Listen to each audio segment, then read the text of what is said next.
bums away as they clean up and get rid of a ton of salary, and they change the face of the Red Sox in one move. Baseball insider Tim Kurkjian now joins us. Tim, what are people around baseball saying about this blockbuster deal?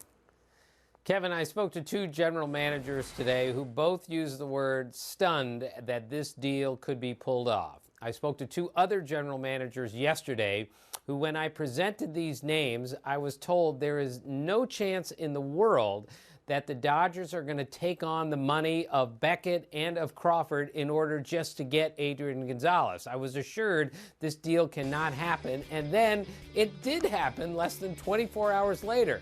This is a stunning turn of events. First time ever that two players were traded, same deal, with $100 million left on their contract, and both are going to the Dodgers. The Dodgers are picking up virtually all of the $261 million for these three Red Sox players. Just another sign that the Dodgers are trying to restore that brand of Dodger baseball, you know, compete with the Kings and the Lakers in LA, and try to get a team that can win the World Series right now. It was a bold, beyond words move by the Dodgers, but you have to admire them for as much money as they spent. At least they come out and say, we're going for it. Tim, a year ago, Frank McCourt was dealing with payroll issues, and now this $260 million committed to these guys after 2012. How do the Dodgers afford all of this?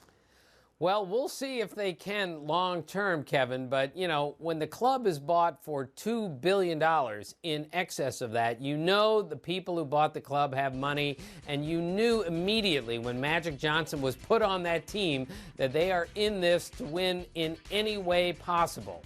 And I was in L.A. less than a week ago for Monday Night Baseball, and I really sensed that the Dodgers were far from done as far as trying to improve this team with Hanley Ramirez and others. When you talk to the guys out there, it's a whole different feeling. And again, with the Lakers and Kings and everyone else in town, they thought, we have to compete like they do. We have to do whatever it takes to be the Dodgers again, to be champions again like we were in 1988. And boy, this move just, I just didn't see this one coming. And the executives I spoke to yesterday and today, they didn't see it coming either. Let's go to the other side. How will this trade be received inside that clubhouse with the Red Sox? Well, it's not going to be a popular move inside the clubhouse because Adrian Gonzalez, the best player on the team this year, basically now is gone. But if you look at it in Boston, which is the more important place than in the clubhouse right now, the Red Sox were so bad this year, basically, and they were no longer a likable team to the fans of Boston. At least that's what I've gathered. And when you reach that point, that's when Ben Cherington and the organization says, we have to go another direction. And I think ultimately this was the thing to do. The Red Sox way was not working any longer, and in doing what they did, they cleared up $100 million or so off this payroll for after this year that they can use to go out and get some people and create a new culture in the clubhouse, which absolutely had to happen, and they can rebuild that pitching staff, which also had to happen. Tim, before we let you go now, where does this put the Dodgers in the playoff picture?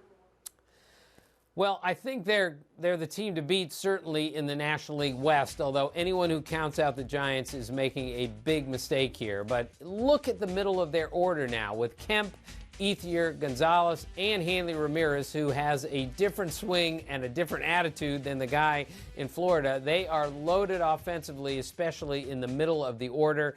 And with the pitching that they have, maybe they can find out whatever Josh Beckett was missing in Boston. If he can find that in L.A., in a new league, an easier league in which to pitch, suddenly the Dodgers are a very, very good team. Baseball insider Tim Kurkjian with us this afternoon on SportsCenter.